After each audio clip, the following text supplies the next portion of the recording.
Selamat bergabung kepada Bapak Ahmad Slandi. Saya lihat di partisipasi untuk menghemat waktu, saya persilakan kepada Bapak Ahmad Slandi, SPD MSc, untuk memulai materi ini.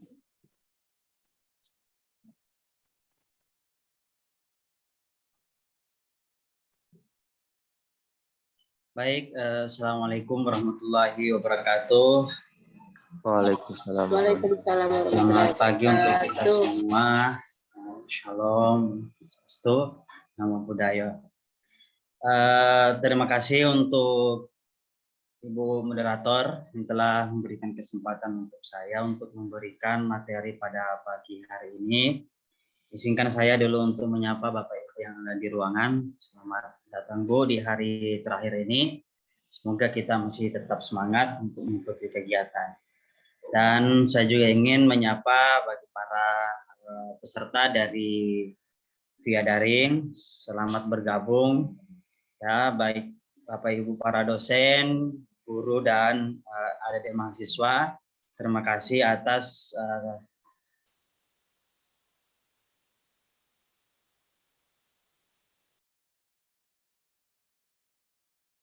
Jumat, jadi kita mengusahakan kegiatannya bisa selesai sebelum sholat Jumat untuk waktu Indonesia Barat di Kota Pontianak.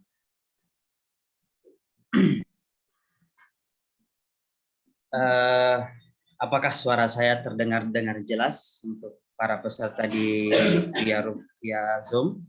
Iya Pak. Iya Pak. Dengar baik suara saya? Iya Pak.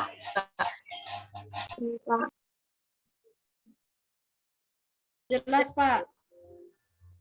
Baik, jadi hari ini materinya sebenarnya kita tidak praktik lagi ya, tetapi kita ada satu tahapan yang tidak boleh kita lewatkan ketika kita melakukan proses pengembangan media pembelajaran atau produk-produk pembelajaran berbasis ICT.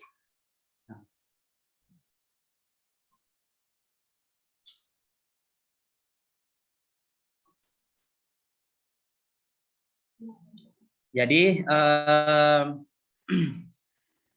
media, apakah slide PPT saya kelihatan?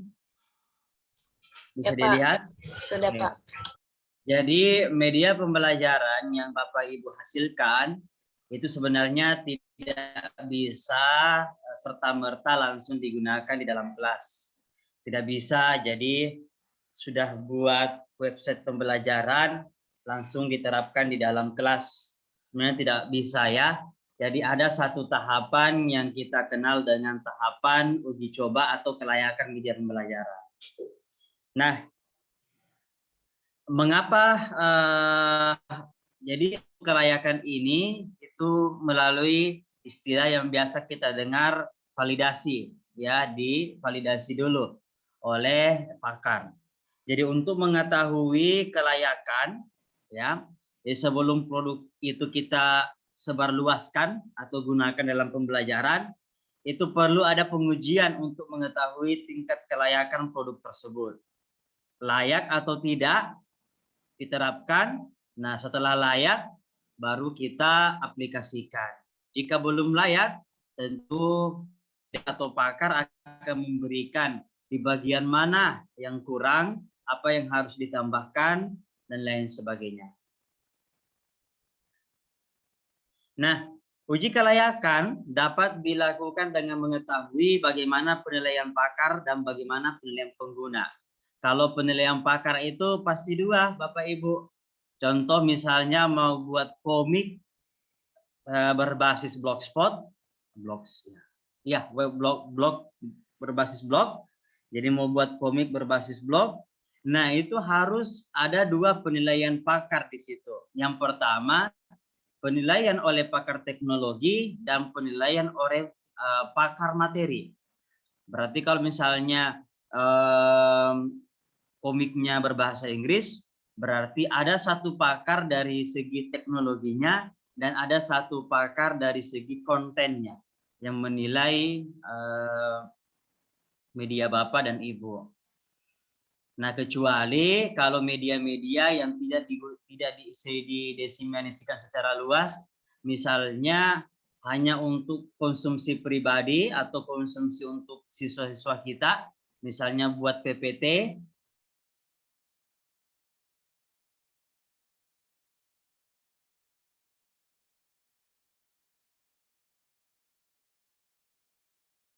oleh orang banyak, itu harus ada uji kelayakan. Jadi uji kelayakan ini oleh pakar dan pengguna. Siapa pengguna di sini? Itu bisa saja peserta didik, bisa mahasiswa, dan siapa saja yang akan menggunakan produk tersebut. Nah, validasi oleh pakar itu dilakukan dengan memberikan lembar validasi. Jadi Bapak Ibu sodorkan produknya apa, kemudian berikan lembar validasi media pembelajaran tersebut. Nah, dalam membuat atau menyusun lembar validasi, itu sebenarnya kita bisa mengadaptasi, ya, kita bisa mengambil dari penelitian orang lain, ataupun bisa kita kembali sesuai dengan karakteristik media pembelajaran dihasilkan. Karena pasti beda. Beda kalau Ibu buat blogspot atau website, beda kalau Ibu buat misalnya media pembelajaran Android. Pasti beda-beda aspek-aspeknya. Nah, bisa mengambil dari penelitian orang lain atau penelitian sebelumnya, bisa juga Ibu atau Bapak mengembangkan sendiri. Nah, nanti akan saya perlihatkan seperti apa contoh lembar validasinya.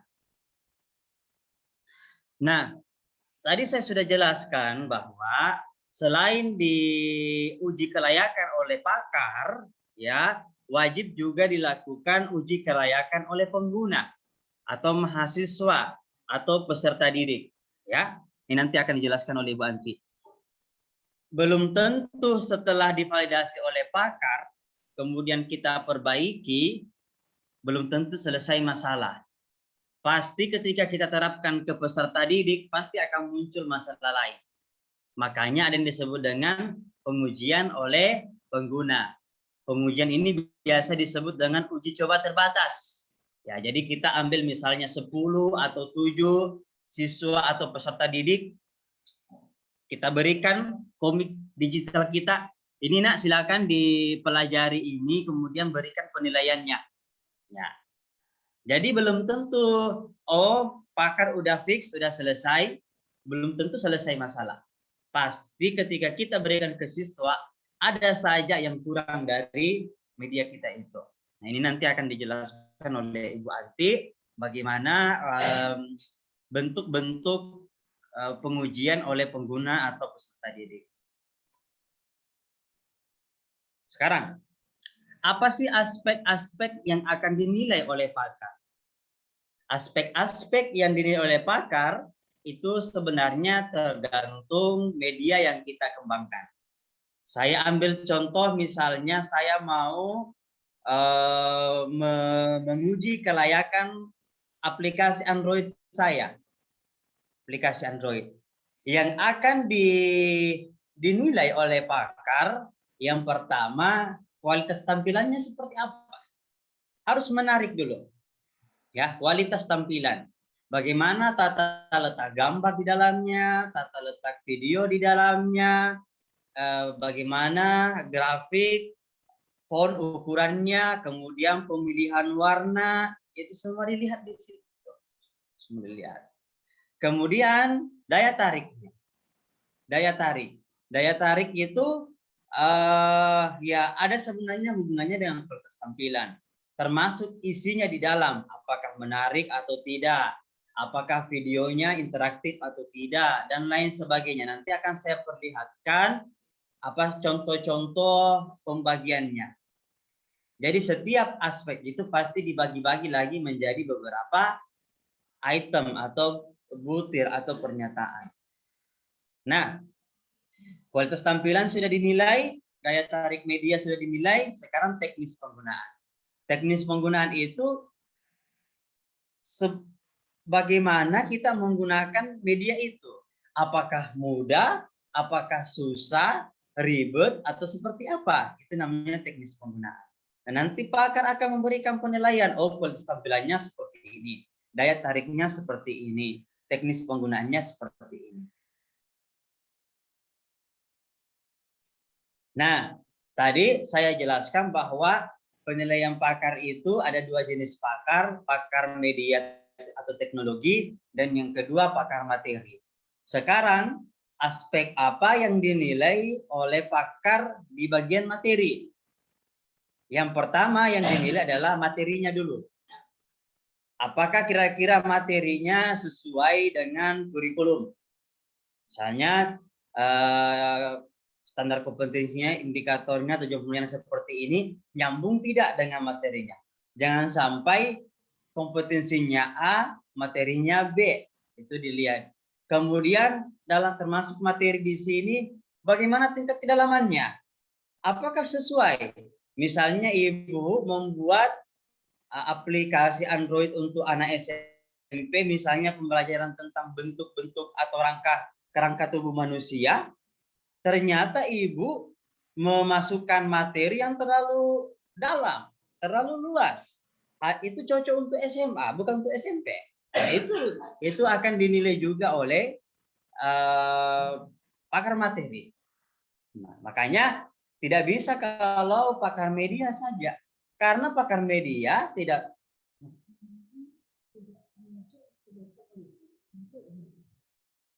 Maaf, apakah materi saya kelihatan untuk yang daring? Enggak, Pak. Tidak, Pak. Tidak jalan screen-nya. Kelihatan tapi tidak jalan, Pak. Oh, kok bisa begitu? Berarti nggak usah saya ini ya. Iya. Berarti cukup begini saja ya. Oke, terima kasih semuanya sudah mengingatkan.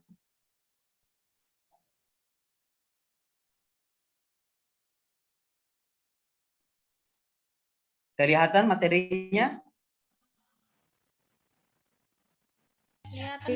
Kelihatan, Pak. Oke, terima kasih. Nanti materinya akan saya kirimkan juga ya, bisa dipelajari.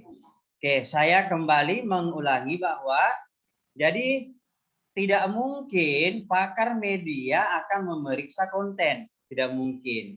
Oleh karena itu wajib ada pakar materi. Pakar materi ini harus dilihat sesuai dengan jurusannya. Kalau misalnya bahasa Inggris, berarti carilah pakar di bidang bahasa Inggris, dalam hal ini dosen. Ya, dosen. Nah, selanjutnya, setelah kita menyusun aspek-aspek apa saja yang akan dinilai oleh validator, kemudian barulah kita menentukan mengembangkan item-itemnya, butir-butirnya. Kualitas tampilan apa saja item-itemnya, apa saja butir-butir pernyataannya, baru kita kembangkan. Nah, bagaimana cara mengembangkan? Yang pertama, boleh kita mengadaptasi dari penelitian sebelumnya. Jadi, kita ambil penelitiannya orang lain, kita rujuk, baik itu skripsi, tesis, disertasi, itu kita rujuk, kita pakai instrumennya untuk memvalidasi produk kita. Boleh. Boleh juga melalui FGD, Focus Group Discussion, dengan merumuskan satu persatu item yang bersesuaian. Misalnya kualitas tampilan, kalau kualitas tampilan yang pertama misalnya jenis hurufnya, warnanya, tata letak gambar, dan lain sebagainya. Ya. Kemudian, sekarang bagaimana cara menentukan kelayakan?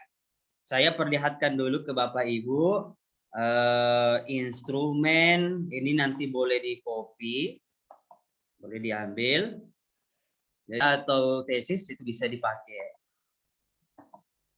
Nah, yang di Zoom apakah kelihatan tampilan Word-nya? Kelihatan, Pak. Oke, terima kasih. Nah, contoh instrumen validator seperti ini. Jadi yang pertama kita harus ada surat pengantarnya dulu.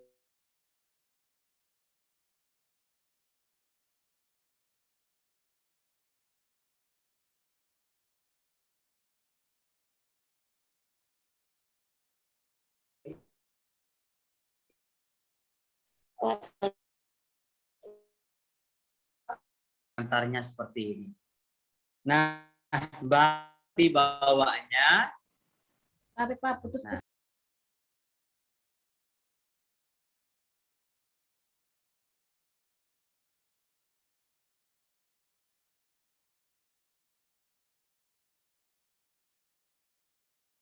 saya terkendala di jaringan, saya sudah ganti ini wifi-nya. Saya lanjutkan. Jadi harus ada surat pengantar validator, ya.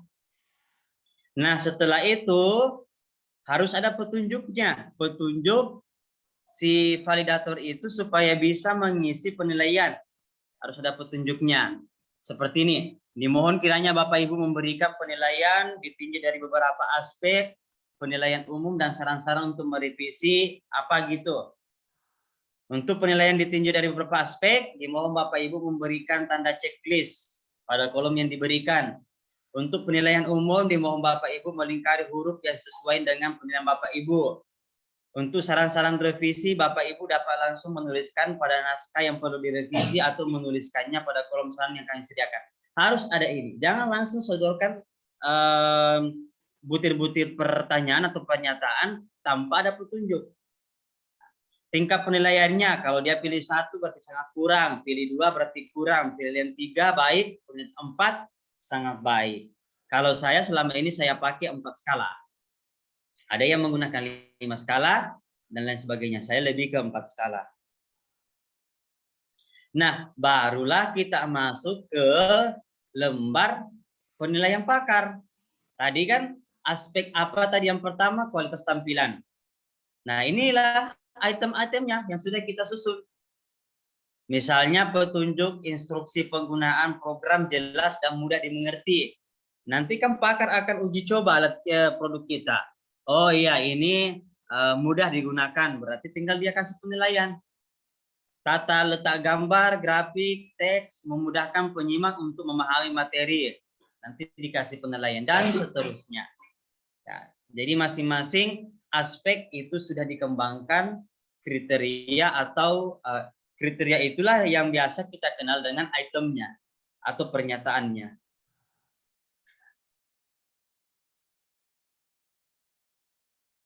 Nah, seperti ini ya. Kemudian daya tarik, misalnya warna layar depan seperti apa, huruf dan kalimat judul menarik perhatian, gambar, ilustrasi, grafik, dan video menarik perhatian, animasi penggalan tampilan menarik perhatian, dan lain sebagainya. Ini nanti bisa Bapak Ibu adaptasi jika ingin mengembangkan produk media pembelajaran berbasis ICT. Nah, ini ya. Jadi ada penilaiannya. Kemudian masuk ke bagian teknisnya. Tadi teknis itu berkaitan dengan penggunaannya seperti apa. Misalnya penggunaan program mudah pengoperasiannya, dapat diunduh dan diinstal melalui Play Store pada smartphone, notebook, atau tablet.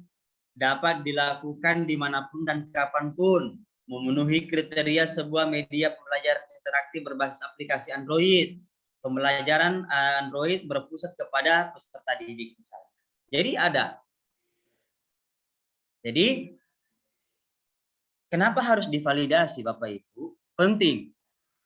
Jika ada yang membantah pekerjaan kita, ini media kamu seperti ini, ada dasarnya. Wah, ini kan sudah divalidasi oleh pakar. Ya, jadi sudah memenuhi persyaratan. Termasuk kalau skripsi kita mengembangkan media pembelajaran berbasis apa gitu, itu harus ada validasinya. Nggak bisa tidak. Nah, ya seperti itu. Kemudian dari segi nanti di sini ada penilaian umum. Kalau misalnya dapat digunakan dengan tanpa revisi, berarti media kita itu menurut pakar ya sudah langsung bisa digunakan. Kalau revisi kecil ya tentu kita harus perbaiki revisi kecilnya di mana. Dapat digunakan dengan revisi besar masih bisa kita gunakan, tapi diperbaiki dengan skala besar. Belum dapat digunakan dan masih perlu konsultasi, berarti apakah harus dikembangkan ulang dan lain sebagainya, baru bisa kita. Nah, kalau poin ini yang dilingkari oleh si pakar, berarti kita mengajukan kembali penilaian.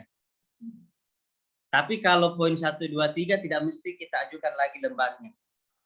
Kecuali kalau poin 4. Jangan lupa cantumkan komentar si validator itu, apa komentarnya. Program, misalnya kekurangan program pembelajaran media interaktif berbasis aplikasi dan Android, apa kekurangannya, nanti si pakar itu akan sampaikan. Oh, ini kekurangannya seperti ini. Jadi kelihatan jelas. Kita pilih pakar juga, banyak sekarang pakar-pakaran ya, centang. Jadi tidak dibuka aplikasinya, centang saja. Tidak baik, itu pakar-pakaran menurut saya. Udah dibayar mahal, tidak diperiksa dengan baik. Ya, itu ya. Kemudian ada kekurangan, tentu ada saran untuk program pembelajaran media interaktif berbasis aplikasi dan Android. Ya, harus ada saran dari si validator itu. Kemudian, ini paling penting juga, jangan lupa, ini kalau misalnya kita skripsi atau disertasi atau tesis, ini akan dilihat, telah dinilai hari tanggal, nama siapa, NIP atau INIDN-nya apa, pekerjaannya apa, jabatan, nama instansi, dan jangan lupa tanda tangan. Ini penting sekali ini. Ini menunjukkan keabsahan kita. Nah, seperti itulah Bapak Ibu, lembar validator ini tidak baku. Silakan Bapak Ibu bisa dikembangkan.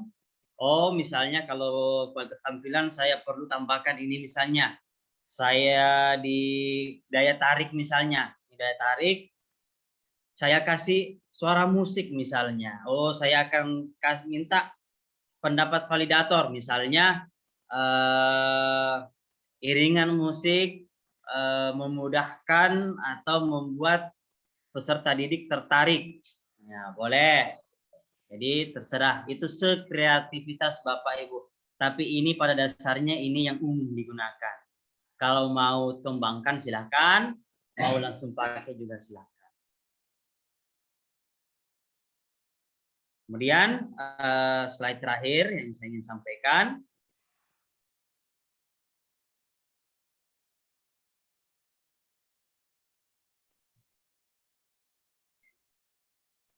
Jadi berapa sih jumlah validator yang kita ambil? Jumlah validator minimal 3. Minimal 3. Jadi kenapa minimal 3? Nanti supaya gampang untuk buat presentasinya berapa kelayakannya. Ada yang pakai 2. Kalau pakai 2 biasa dia pakai Grigori misalnya. Kalau saya selama ini, kalau untuk penelitian-penelitian besar itu saya pakai 4. Kalau misalnya untuk skripsi mahasiswa 3 cukup. Siapa 3 itu? Yang pertama, pakar teknologi. Ya, pakar teknologi. Yang kedua, pakar materi. Jadi, pakar materi itu bisa dosen. Yang ketiga, guru sebagai pengguna. Guru. Karena pasti guru itu lebih tahu bagaimana caranya peserta didik. Makanya guru yang diikutkan. Dan yang keempat, biasanya orang mengikutkan pakar bahasa. Biasa ada pakar bahasa. Tapi kalau Bapak Ibu menganggap bahwa pakar materi dan pakar media ini dari segi bahasa sudah mumpuni, berarti cukup 3. Cukup 3. Nah, si pakar media ini Ibu Bapak boleh dosen, boleh praktisi. Misalnya ada praktisi tentang pembelajaran digital. Nah, boleh dia sebagai validatornya. Nah, jadi jangan lupa ya, guru juga itu penting untuk memvalidasi produk kita. Jadi kalau misalnya kita ini guru bahasa Inggris, nah nanti coba cari misalnya guru bahasa Inggris di tempat kita juga, yang senior nanti dia akan melihat, oh kontennya seperti ini, perlu ditambahkan. Tadi saya sudah jelaskan yang pakar, tadi saya sudah tunjukkan. Kemudian lembar penilaian yang telah diisi oleh pakar kemudian dipindahkan ke dalam Excel. Misalnya tadi aspek 1, pernyataan 1, tuliskan, oh validator pertama kasih poin 4, validator kedua kasih poin 3, validator ketiga kasih poin 4. Berarti berapa skornya kalau begitu? Berapa skornya untuk item itu? Nah, coba lihat ini. Presentasi penilaian setiap item pernyataan, jumlahkan, kemudian bagi dengan nilai total dan kalikan dengan 100%. Berarti misalnya tadi, validator pertama untuk butir pertama misalnya dia kasih poin 3. Ya. Kemudian validator kedua kasih poin 2. Kemudian validator ketiga kasih poin 2. 3 tambah 2 tambah 2 berarti 7. Berapa totalnya? 12 kan 4 berarti bagi dengan 12 dikali 100%. Poinnya 58,33%. Nah, kita lihat. Oh, berarti dia cukup layak. Kalau cukup layak, kalau misalnya dia kategorinya cukup layak berarti ada yang harus diperbaiki. Ya. Kecuali kalau sudah layak atau sangat layak berarti tidak mesti diperbaiki. Kalau cukup layak berarti ada yang perlu diperbaiki.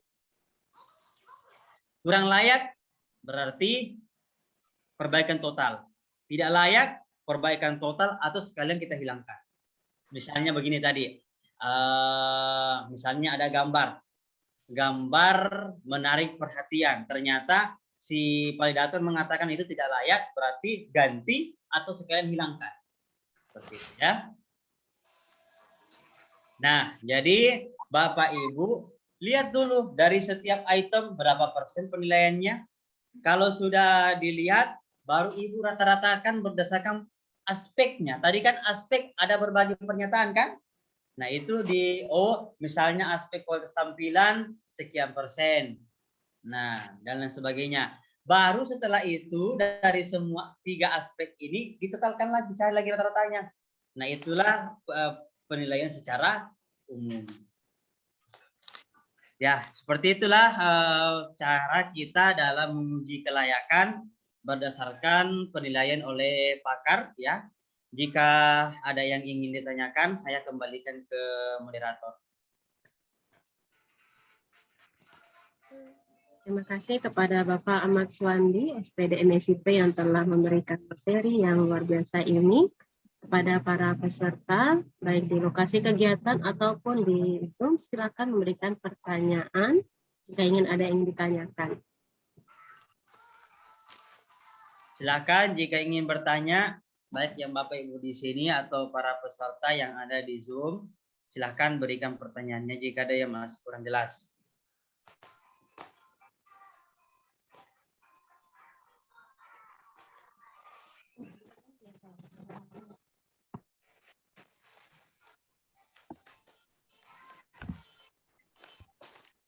Saya kira sudah cukup jelas ya Bu. Boleh tidak ada lagi pertanyaan sedikit Pak?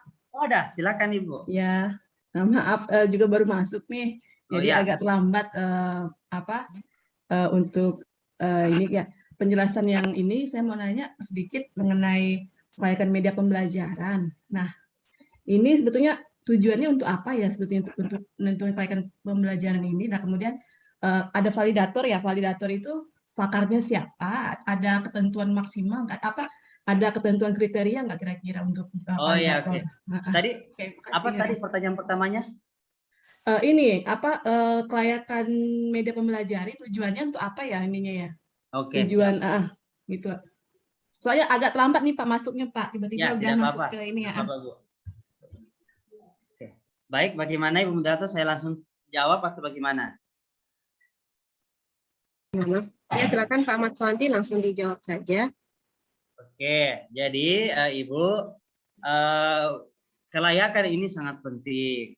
Kelayakan. Jadi ketika Ibu misalnya sudah mengembangkan website untuk prodi misalnya, di prodinya atau untuk website pribadi itu harus ada kelayakannya, Bu. Karena ini akan dilihat oleh banyak orang, dipublish secara terbuka.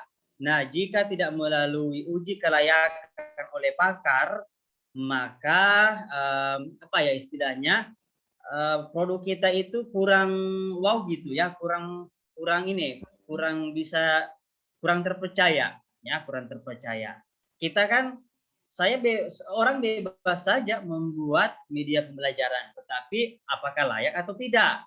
Nah, kalau misalnya hanya untuk konsumsi pribadi, ya, misalnya ibu membuat PPT kemudian digunakan di dalam kelasnya, boleh tidak melalui uji kelayakan dengan menganggap bahwa ibu sudah memeriksa kelayakan itu. Tetapi kalau ibu ingin mempublish misalnya website atau pembelajaran Android-nya ke dalam Play Store, harus ada uji kelayakan. Karena besok suatu saat akan ada yang komplain, wah ini kenapa kok medianya seperti ini? Nah, apa coba dasar ibu? Nah, tapi kalau ibu sudah uji kelayakan, wah ini saya udah uji validasi Pak, udah validasi pakar, ini ada 3 pakar yang memeriksa dan sudah dinyatakan layak, seperti itu. Ya. Jadi sangat wajib sekali untuk melakukan uji kelayakan. Uji kelayakan tadi saya jelaskan Bu bahwa ada dua pembagian uji kelayakan. Yang pertama oleh pakar, yang kedua oleh pengguna. Jadi ada 2 jenis uji kelayakan. Oleh pakar itu dibagi lagi menjadi 2. Yang pertama oleh pakar media, ya, dan oleh pakar materi. Tapi ada juga yang tambahkan lagi 1 pakar, yaitu pakar bahasa. Jadi minimal 2 ini, pakar media sama pakar bahasa, jika kita menganggap bahwa si pakar media atau pakar bahasa ini sudah memahami ya bagaimana bahasa Indonesia, penggunaan bahasa dengan baik. Tapi kalau misalnya kita kurang yakin, nah boleh tambahkan 1 pakar bahasa. Apa kriterianya? Apa kriteria seorang dijadikan validator? Yang pertama, setidaknya bagi pakar media, ya pakar media memiliki penelitian atau karya-karya yang telah diakui pada media tersebut. Jadi kita harus lihat dulu, oh ini saya punya website, saya mau validasi, kira-kira siapa nih pakarnya? Nah, coba tentukan pakar siapa dan periksa. Apakah dia pernah mengembangkan seperti itu? Apakah dia sudah memiliki jurnal atau sudah memiliki sertifikasi keahlian misalnya? Atau bisa juga misalnya guru. Nah, guru ini dijadikan sebagai pakar atau dosen karena kenapa? Jadi begini, kita mau menerapkan Android kita ke mahasiswa. Nah, tentu bisa dosen itu atau guru itu bisa kita jadikan sebagai validator juga. Karena dasarnya apa?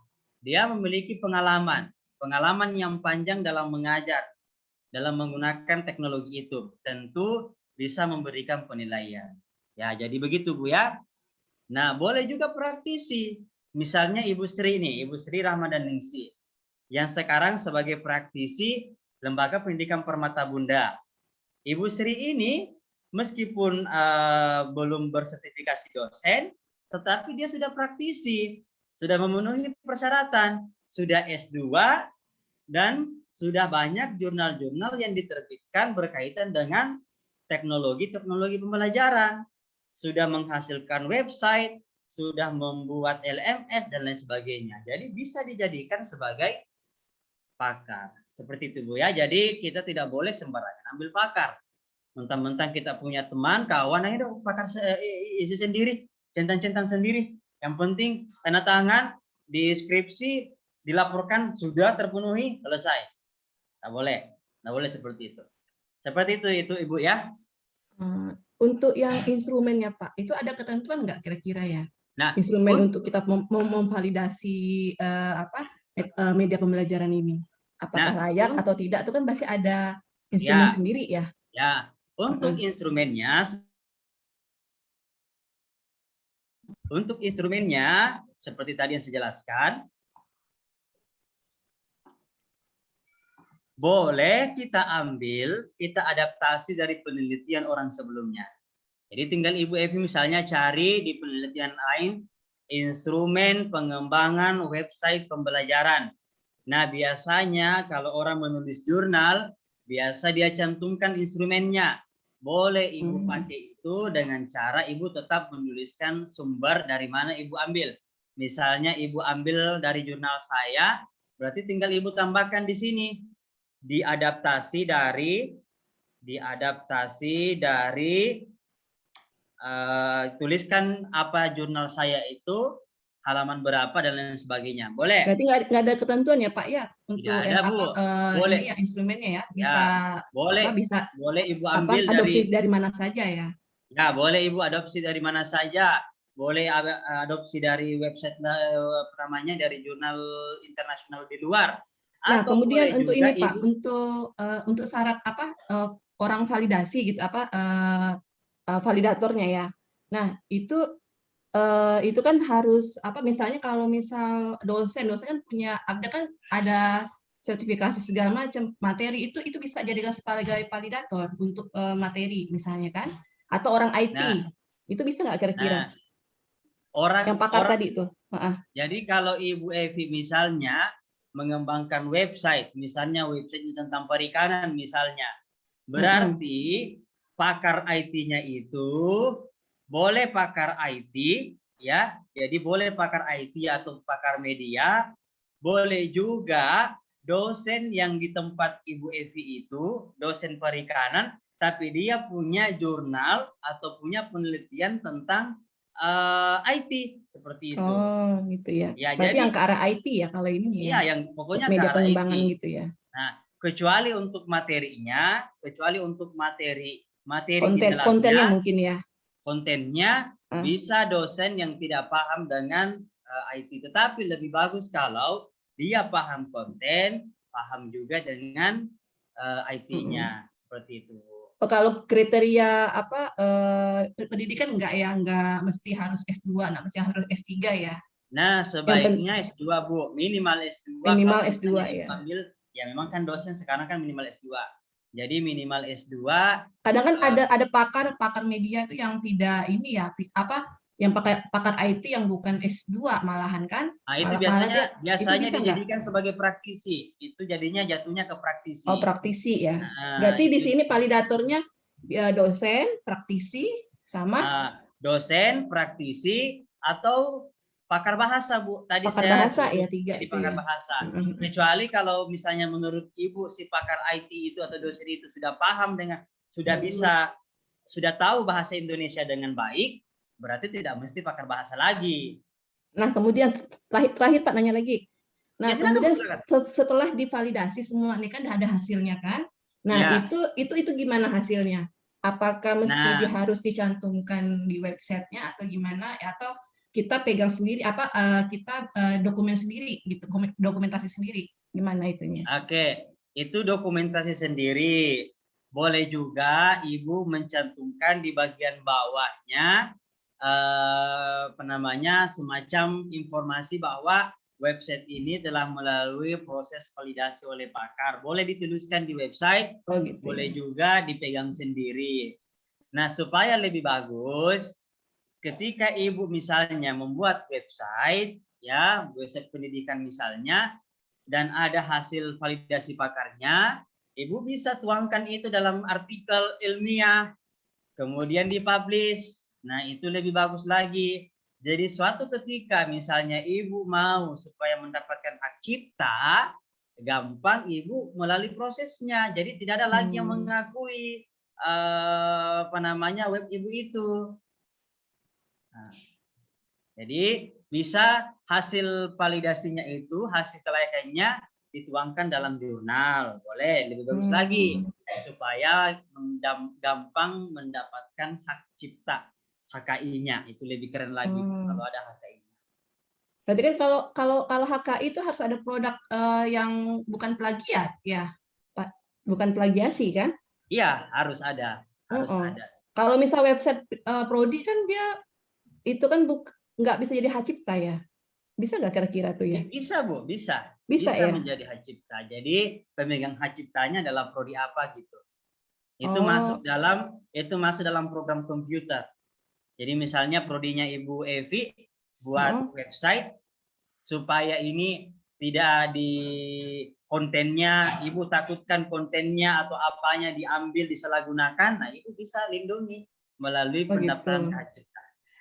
Berarti kalau untuk validasi instrumen ini dia bisa website institusi, bisa juga website pribadi ya sebetulnya kayak media pembelajaran. Pokoknya gitu ya. semua produk-produk yang Ibu akan diseminasikan, akan disebar, itu baiknya divalidasi. Supaya ada semacam pegangan kuat kelayakan bahwa memang ini produk ini tidak abal-abal melalui prosedur. Kalau yang itu Pak, kalau website yang bukan berbayar bisa? Bisa. Divalidasi juga? Bisa divalidasi. Oh gitu. Oke, makasih Pak Wandi. Iya Bu. Oke. Ada lagi? Silakan. Bu. Tidak, saya kira cukup untuk materi saya hari ini. Untuk uji kelayakan oleh peserta didik nanti akan dijelaskan oleh materi berikutnya.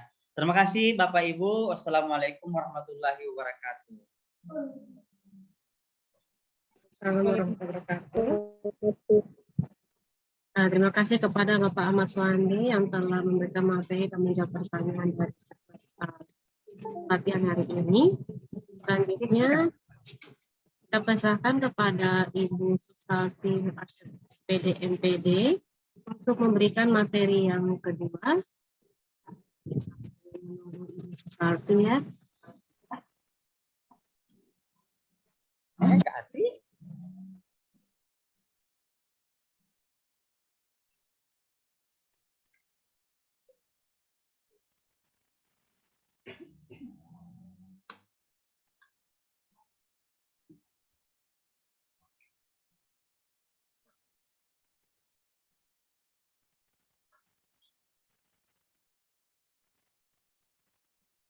Bagaimana? Apakah Ibu Susalti sudah berada di Zoom? Sudah ada, sudah ada. Oke, baik. Saya serahkan kepada Ibu Susalti untuk memberikan materi selanjutnya.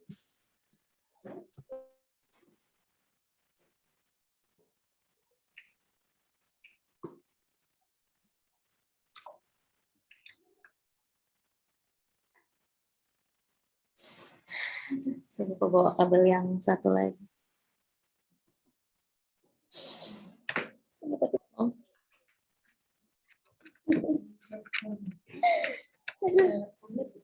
Ya nggak mau. Gimana ya? Boleh saya. Tapi soalnya ini tuh PPT yang saya bikin ini tidak bisa tersave karena saya nggak tahu ya, karena saya ambil desainnya dari internet kan. Terus pas saya save ini kayak gini. Gimana dong? Ini karena fontnya not available. Nah, coba kalau kita bisa, biasanya dia cuma ada beberapa yang. Coba ya kita lihat di galeri.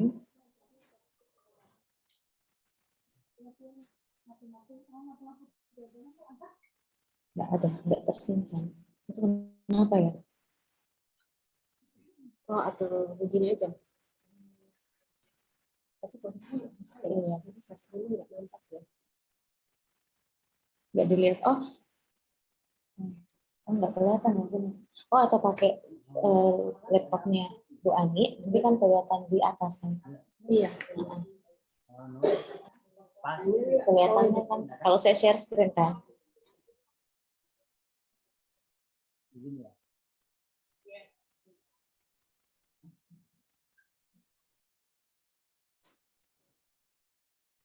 Sudah kelihatan ya?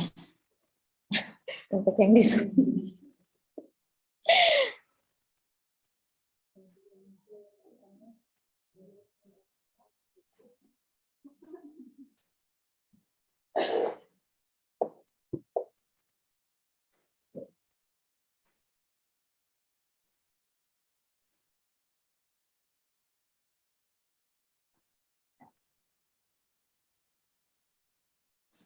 rempongnya.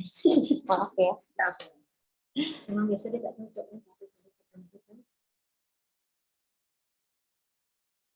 Jadi biar kelihatan yang saya share dan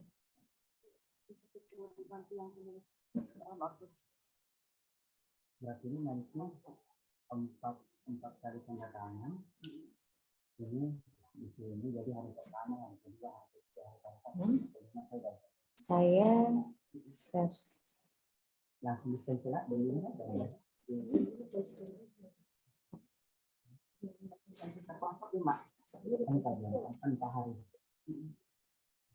Oh, kita yang ngeset.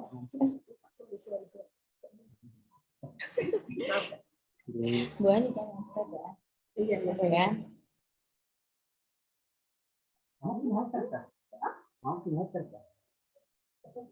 Oke.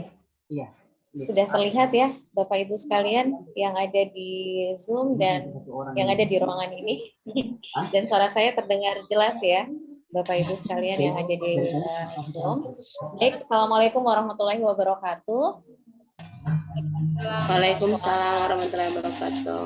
Selamat pagi, salam sejahtera untuk kita semua. Saya menyapa juga yang ada di ruangan. Semoga sehat selalu Bapak Ibu. Alhamdulillah sampai saat ini di hari terakhir kita mengikuti pelatihan, Bapak Ibu tetap bersemangat untuk hadir bersama kita di sini. Dan adik-adik mahasiswa, Bapak Ibu guru, Bapak Ibu dosen yang sudah bergabung juga saat ini melalui Zoom. Kami ucapkan terima kasih dan semoga sehat selalu sampai dan bisa mengikuti kegiatan ini sampai dengan selesai pada hari ini. Baik Bapak Ibu sekalian, menyambung tadi dari materi sebelumnya yang sudah dibawakan oleh Pak Ahmad Suwandi. Ya. Ini kan cuma 6. Ya, berarti 6 orang. 7 dengan Bu Lia ya? Iya, Bu Lia.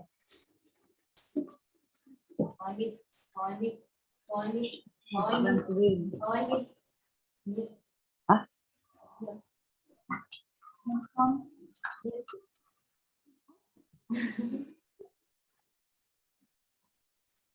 Oke. Baik, mohon maaf, saya lanjutkan kembali. Baik, Bapak Ibu sekalian, adik-adik mahasiswa, saya melanjutkan tadi materi dari Pak Ahmad Suwandi terkait dengan bagaimana proses akhir dari pengembangan media pembelajaran ini.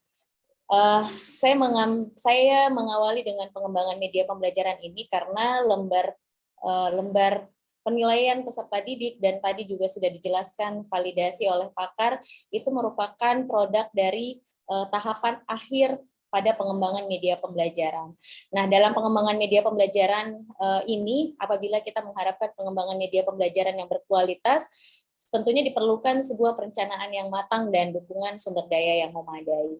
Kemudian pengembangan media pembelajaran hendaknya ini dilakukan secara sistematis ya dan berorientasi pada peserta didik.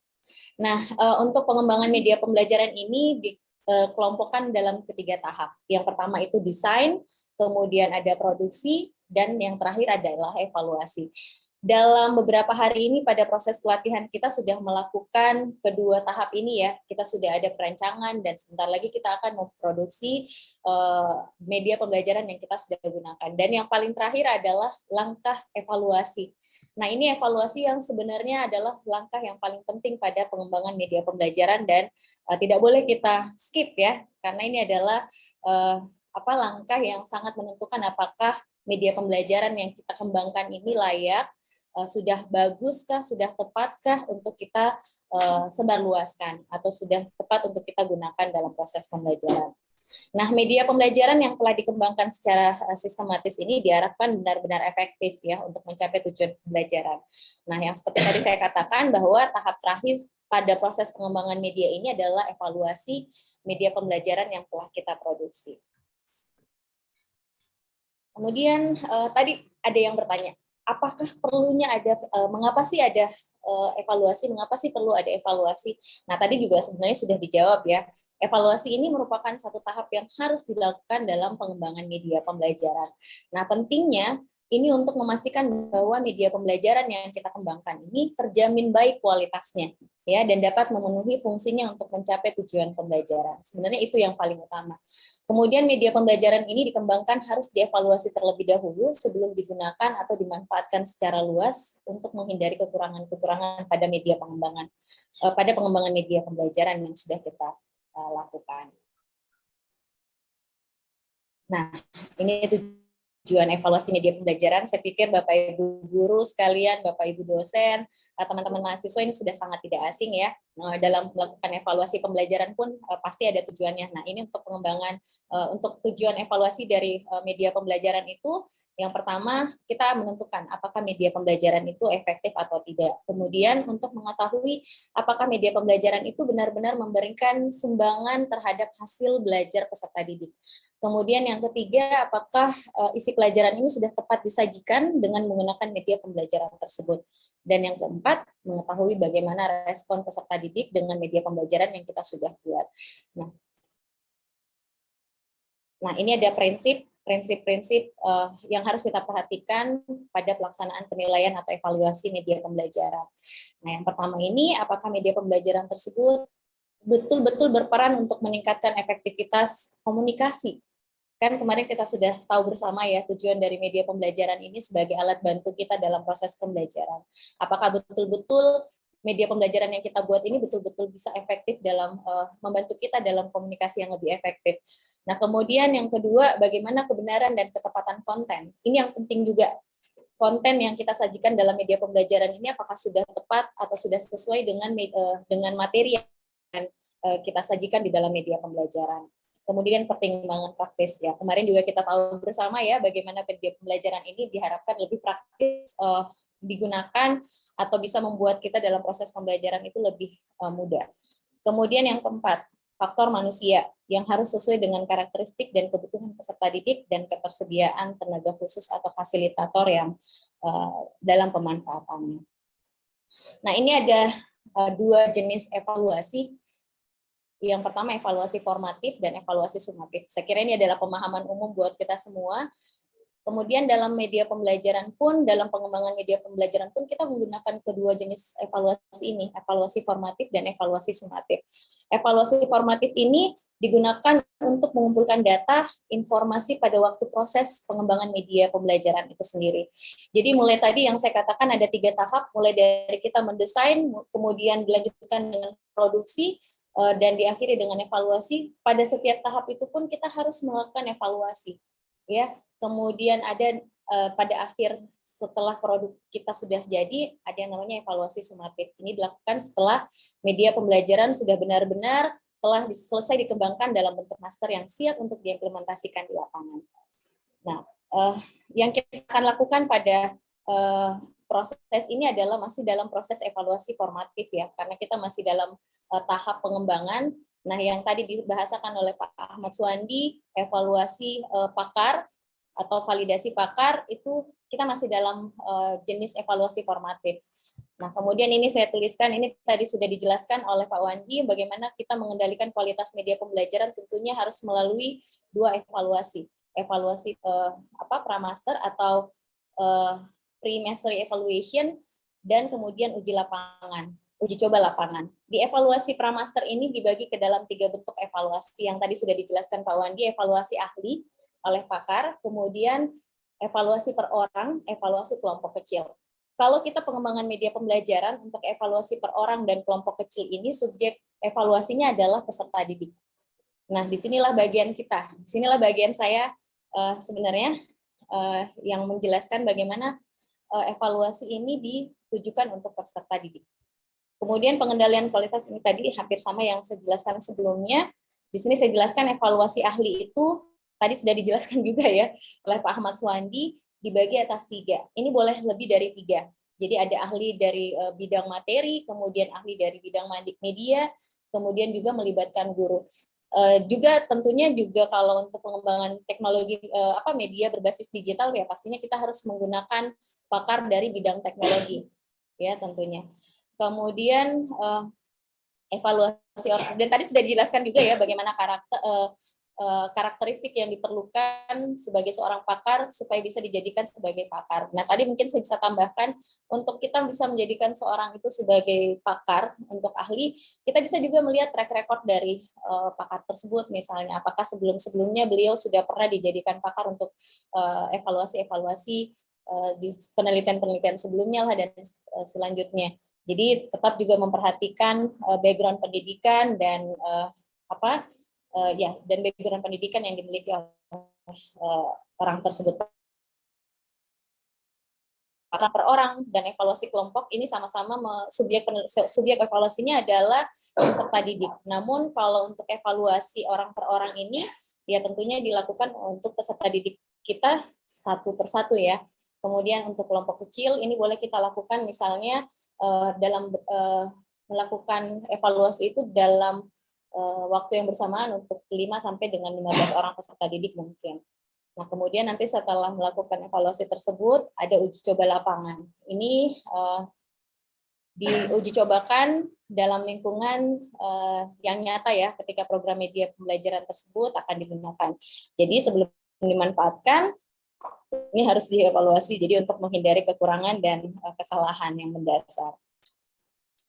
Nah, untuk evaluasi pengembangan media ini, yang tadi saya bilang bahwa yang kita akan masuk ke bagaimana penilaian untuk peserta didik. Jadi kita jadikan juga peserta didik ini sebagai validator ya, untuk menguji atau untuk melihat, untuk mengendalikan kualitas media pembelajaran yang kita kembangkan.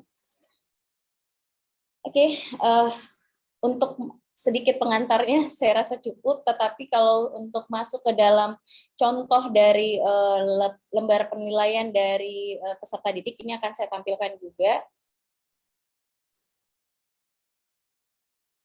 Seperti yang tadi Pak Wandi perlihatkan ya, ada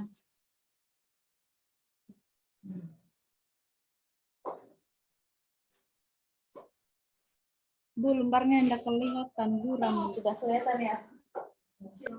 Kecil ya? Oke. Kelihatan? Sudah kelihatan belum? Jelas ya? Sudah, Bu. Jelas, Oke. Bu. Nah, ini contoh ya, contoh dari lembar penilaian yang kita bisa sharing ke peserta didik atau mungkin kepada mahasiswa setelah kita melakukan proses produksi atau proses pembuatan media pembelajaran. Nah, seperti tadi yang dijelaskan juga oleh Pak Wandi, tentunya harus ada petunjuk dulu ya dalam setiap lembar instrumen yang kita bisa gunakan. Nah, di sini ada hal-hal yang penting yang mungkin Bapak Ibu harus perhatikan dalam pembuatan instrumen. Saya rasa ini sudah khatam ya Bapak Ibu untuk instrumen ini, tapi tidak apa-apa kita singgung-singgung sedikit saja. Nah, ini ada indikator, jadi tentukan indikator terlebih dahulu, hal-hal apa yang akan kita mau perhatikan, hal-hal apa yang akan kita mau nilai dari pengembangan media yang kita sudah buat. Nah, ini yang berwarna merah ini sengaja saya tidak hilangkan, karena ini sudah divalidasi oleh pakar untuk menyebarkan instrumen ini juga, ini sudah diberikan koreksi ya. Nah, ini yang hitam pertanyaannya, kemudian yang merah ini sudah dikoreksi oleh pakar yang sudah diberikan oleh Pak Wandi ya. Nah, ini kita melihat ada indikator-indikator, ada berapa indikator ya ini? Ada 3. Ini contoh saja, Bapak Ibu boleh kembangkan nanti kalau misalnya sudah membuat media pembelajaran, untuk indikator-indikator apa yang mungkin Bapak Ibu akan jadikan acuan untuk membuat pernyataan-pernyataan. Nah, yang ini pertama, fasilitas media pembelajaran berbasis website, kemudian bagaimana daya tarik belajar dengan menggunakan media pembelajaran berbasis website misalnya, kemudian bagaimana aktivitas belajar dengan menggunakan media pembelajaran website. Nah, kemudian di sini ada pernyataannya. Nah, kalau untuk di sini Bapak Ibu lihat ada tanda plus, ada negatif, berarti kalau plus itu pernyataannya berbunyi positif ya. Kalau negatif berarti berbunyi negatif. Itu berpengaruh nanti pada saat Bapak Ibu memberikan skor penilaian. Nah, kalau kita di sini menggunakan skala Likert ya, Bapak Ibu bisa lihat menggunakan 4 4 skala, tidak setuju, kurang setuju, setuju, tapi boleh juga Bapak Ibu menggunakan skala skala penghitungan yang lain, boleh menggunakan Goodman atau yang skala rating misalnya dan lain sebagainya. Jadi boleh Bapak Ibu gunakan skala Likert. Tapi yang biasanya paling banyak itu menggunakan skala Likert. Ya, biasanya orang menggunakan 5 skala ya, tapi kalau saya di sini sama dengan Pak Wandi hanya menggunakan 4 skala. Karena kalau untuk jawaban netral atau apa itu akan nggak ngaruh ya. Jadi kami sepakat untuk menggunakan misalnya 4 skala. Jadi boleh Bapak Ibu gunakan skala yang lain untuk menjadikan ini sebagai penilaiannya. Seperti itu. Nah, karena kita sekarang sudah berbasis digital ya Bapak Ibu, sudah tidak menggunakan lembaran-lembaran lagi untuk memberikan angket. Jadi saran saya Bapak Ibu nanti kalau misalnya mau membuat lembar penilaian, baik itu untuk validator, baik itu untuk peserta didik dan lain sebagainya, itu boleh menggunakan Google Form ya Bapak Ibu. Kalau untuk Google Form kan Bapak Ibu saya pikir sudah bisa semua ya Bapak Ibu. Yang ada di ruangan ini saya lihat ngangguk-ngangguk berarti sudah bisa semua. Kalau yang di Zoom gimana nih untuk membuat lembar penilaian berbasis digital? Misalnya kita membuatnya dengan menggunakan Google Form. Sudah bisa semua ya? Iya, sudah. Iya, sudah bisa semua. Jadi seperti ini Bapak Ibu, ini contoh, ini mungkin nanti bisa akan kami share untuk dijadikan sebagai referensi juga, seperti yang tadi Pak Wandi lagi katakan, karena ini tadi sudah dijelaskan secara baik ya, secara keseluruhan oleh Pak Wandi, saya cuma menambahkan sedikit saja untuk... Susanti mau nanya ya.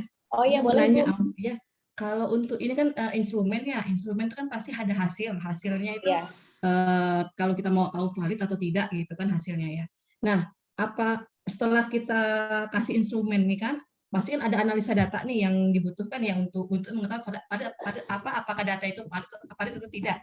Nah, gimana untuk menentukan analisa datanya itu ya? Iya, jadi gini Bu, ini kan nanti akan misalnya kita menentukan skornya. Jadi untuk tidak setuju itu kita sudah menentukan skornya misalnya 1 misalnya kurang setuju. Jadi bisa menentukan skornya di sini, terserah Bapak Ibu ya menentukan angkanya berapa. Jadi nanti setelah itu kan nanti akan menghasilkan skor ya, atau misalnya kalau menggunakan Google Form itu biasanya ada presentasi yang Bapak Ibu bisa lihat. Nah, itu bisa digunakan, bisa dibaca ya dari data tersebut, apakah misalnya pertanyaan pertama ini kombinasi tampilan latar depan dan latar belakang media pembelajaran berbasis website menarik. Kalau misalnya sebagian besar menjawab sangat setuju ya berarti kombinasi tampilan latar depan dan latar belakang media pembelajaran berbasis website ini ya sudah dianggap menarik seperti itu. Berarti penilaiannya cuma ini aja, tidak setuju, kurang setuju, setuju sama. Iya, boleh ya? Ibu juga. Iya, boleh juga misalnya Ibu menggunakan skala penilaian lain. Tapi kalau biasanya untuk angket itu lebih kebanyakan menggunakan skala Likert ini Ibu. Boleh menggunakan, tapi tergantung dari Ibu sih untuk instrumen yang akan digunakan. Berarti analisa data kan cuma menentukan berapa banyak yang tidak setuju, berapa banyak yang kurang setuju, gitu aja ya analisa datanya ya. Iya, seperti itu. Tapi kan bisa kita lihat dengan pertimbangan-pertimbangan lain, misalnya untuk bisa mendapatkan hasil yang lebih maksimal, itu Ibu boleh menggunakan teknik pengumpulan data lebih dari 1 kok Ibu. Jadi boleh misalnya menggunakan angket ini, bisa juga misalnya Ibu melakukan observasi, atau bisa dengan wawancara. Misalnya pada saat kita melihat atau mempersilahkan peserta didik menggunakan media pembelajaran ini, Ibu bisa sambil mengobservasi bagaimana perilaku peserta didik pada saat menggunakan media pembelajaran tersebut. Kemudian setelah itu Ibu menyebarkan angket, misalnya setelah itu boleh dilanjutkan dengan wawancara. Itu kan bisa menjadikan bahan pertimbangan-pertimbangan juga untuk melihat bahwa oh ya media pembelajaran ini sudah dianggap tepatkah, sudah dianggap layakkah, sudah dianggap baikkah oleh peserta didik. Jadi bukan hanya terbatas dengan penggunaan angket saja sih sebenarnya Ibu. Ini salah satu contoh saja untuk misalnya Bapak Ibu bisa menggunakan bisa menilai apakah media pembelajaran itu layak untuk digunakan seperti itu. Oh iya, terima kasih Mbak. Iya, sama-sama Ibu. Ibu Evi ya Ibu ya. Ya betul. Terima kasih Ibu. Gitu sih, saya rasa sudah menurut saya sudah cukup. Kalau misalnya masih ada yang mau bertanya boleh silakan. Oh kalau misalnya begini, seperti yang tadi saya katakan, misalnya kita menggunakan atau menerapkan kita mengembangkan media pembelajaran ini untuk anak-anak di usia dini misalnya, jadi mungkin belum bisa menggunakan angket. Nah itu tadi saya bilang bisa kita gunakan mengobservasi, bisa kita gunakan teknik pengumpulan data observasi misalnya. Jadi kita bisa melakukan pengamatan pada saat media pembelajaran itu digunakan. Jadi tidak harus menggunakan angket yang seperti yang saya tampilkan ini Bapak Ibu sekalian. Jadi boleh untuk teknik pengumpulan data itu kan banyak, boleh Bapak Ibu gunakan, wawancara boleh, angket boleh, kuesioner boleh, observasi boleh, dan boleh menggabungkan semua teknik pengumpulan data untuk mendapatkan hasil yang lebih maksimal. Seperti itu sih. Mau nanya juga. Kalau kelas ini berapa orang minimalnya, Bu? Ya, Bu. Ada batasannya nggak untuk dikatakan ini panelisnya berapa orang minimal? Kalau untuk peserta didik ya Ibu ya? Ya. Ya tergantung. Misalnya kalau untuk peserta didik Ibu jumlahnya juga banyak, ya boleh menggunakan banyak juga ya. Tapi kalau untuk penyebaran angket ini biasanya bisa untuk 5 atau 10 orang juga sudah cukup. 5 atau 10 orang cukup ya? Iya. Untuk memvalidasi. Ya. Baik. Terima kasih, Bu. Iya. Bagaimana? Saya rasa sudah cukup jelas juga ya Bapak Ibu sekalian. Kalau ini ada beberapa saya sudah tidak share screen ya. Ini nanti lembar atau angket yang tadi saya tampilkan itu boleh Bapak Ibu jadikan referensi ya, karena ini juga sudah banyak direvisi oleh beberapa pakar untuk menilai instrumen ini apakah bisa digunakan untuk sebagai lembar penilaian. Seperti itu. Gimana? Ada lagi yang mau bertanya? Oke, saya rasa sudah cukup ya Bapak Ibu sekalian. Terima kasih atas perhatiannya Bapak Ibu. Sekali lagi tetap semangat. Seandainya mungkin kita punya banyak waktu, saya mau kita senam-senam sedikit dulu. Tetapi mungkin karena waktunya terbatas ya. Karena selama 4 hari ya Bapak Ibu tidak pernah ada ice breaking ya. Tapi karena mungkin materinya juga sudah cukup menyenangkan ya, jadi tidak membosankan ya. Baik, bagaimana Bapak Ibu sekalian? Saya akhiri ya kalau seperti itu, dan saya rasa juga penjelasan dari Pak Wandi tadi sudah banyak mewakili, banyak memberikan informasi tentang bagaimana sih sebenarnya tahap evaluasi ini dalam pengembangan media pembelajaran. Dan tentunya saya ingatkan kembali untuk evaluasi pengembangan media pembelajaran ini adalah tahap yang paling penting, dan menurut saya itu tidak boleh kita skip karena ini menentukan bahwa media pembelajaran yang kita kembangkan ini layakkah, baguskah, sudah cocokkah untuk kita kembangkan, untuk kita sebarluaskan seperti yang tadi sudah Pak Wandi katakan. Baik, terima kasih. Saya kembalikan lagi kepada Ibu Moderator untuk memandu acara selanjutnya. Sudah. Terima kasih. Terima kasih kepada Ibu Susati Arsyad SPD MPD yang sudah memberikan materi. Tanya jawab juga sudah selesai dilakukan tadi. Kegiatan bisa kita lanjutkan ke materi sebelumnya. Sebelum saya ucapkan terima kasih sebanyak-banyaknya untuk Ibu Susati Arsyad. Kita selanjutnya adalah praktik pengembangan instrumen yang akan disampaikan oleh Ibu Nur Hayati SPD MPD.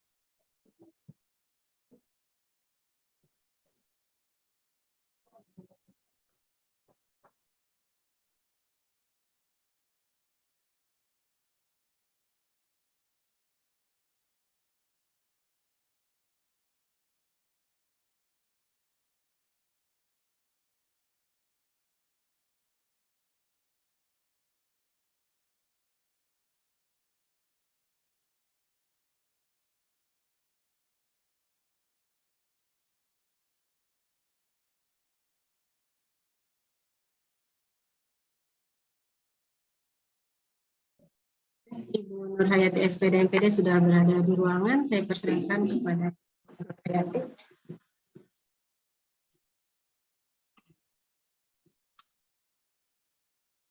Ini udah di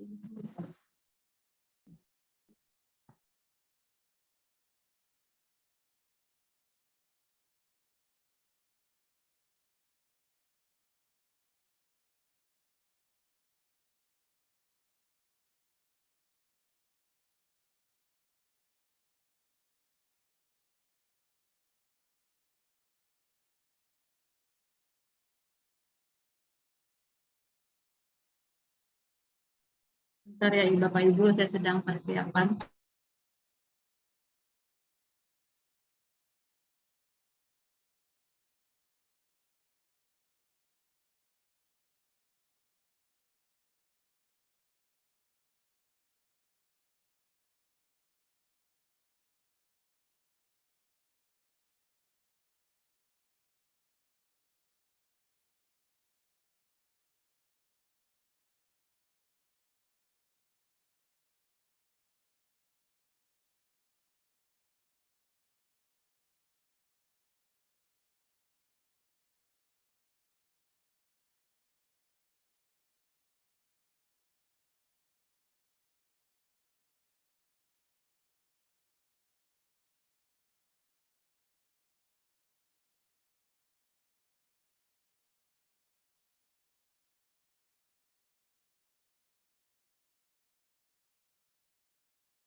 Baik, Assalamualaikum warahmatullahi wabarakatuh. Waalaikumsalam warahmatullahi wabarakatuh. Selamat pagi dan salam sejahtera untuk kita semua. Pagi Bu. Sebelumnya moderator sampaikan tentang saya ya, udah belum? Biodata. Belum ya? Baik, perkenalkan nama saya Nur Hayati SPD MPD. Saya S1-nya di Universitas Tanjung Pura, kemudian S2-nya saya di Universitas Negeri Yogyakarta. Saat ini saya bekerja sebagai dosen di STKIP Singkawang. Jabatan struktural saya adalah Editor-in-Chief Jurnal Pendidikan Matematika Indonesia STKIP Singkawang dan Kepala Bidang Kerjasama, Tracer Study, dan Kreativitas Mahasiswa. Jadi apabila Bapak Ibu rekan-rekan mahasiswa di sini ada yang jurusannya matematika dan ingin mengirimkan artikelnya di jurnal kami, bisa ke jurnal kami. Baik, ada pertanyaan untuk biodata saya? Tidak ada. Oke, kita langsung ke materi ya. Saya ditugaskan oleh panitia untuk menjelaskan tentang pengembangan instrumen. Jadi pengembangan instrumen itu pasti erat kaitannya dengan penelitian. Karena instrumen itu dijadikan sebagai alat ukur bagaimana penelitian kita bisa diukur nantinya. Jadi instrumen itu dibagi menjadi dua, yaitu instrumen tes dan instrumen non-tes. Jadi nanti saya... Oh, malah nggak ada ya?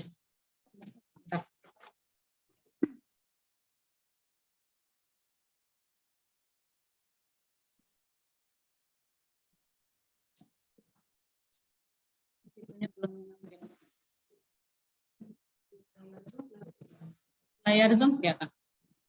Oke, jadi instrumennya ada dua, yaitu instrumen tes dan instrumen non-tes.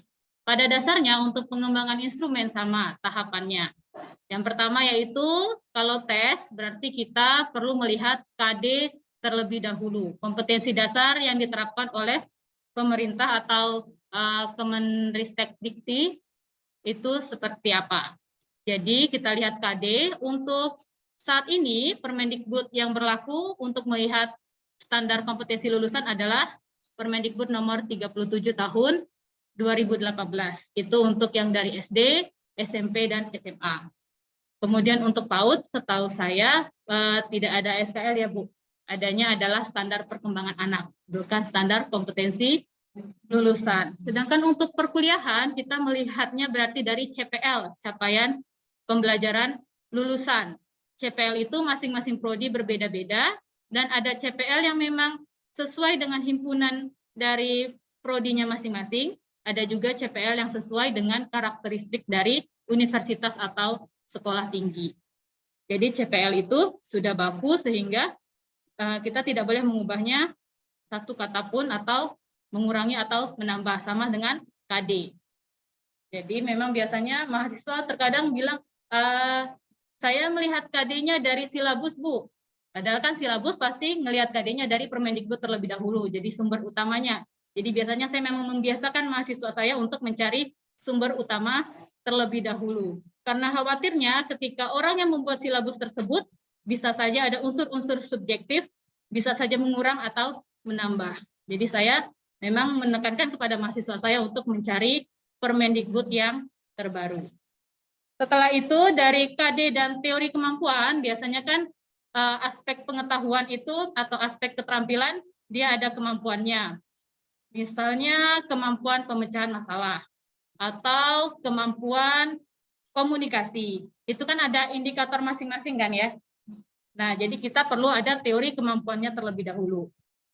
Setelah dari KD dan teori kemampuan, maka kita dapat indikator soal dan indikator kemampuan.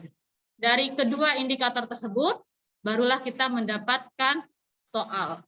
Jadi biasanya kalau untuk mahasiswa S1 yang baru belajar untuk melakukan penelitian, terkadang mereka buat soal terlebih dahulu, baru naik ke indikator, baru naik ke KD. Itu yang biasa ditemukan.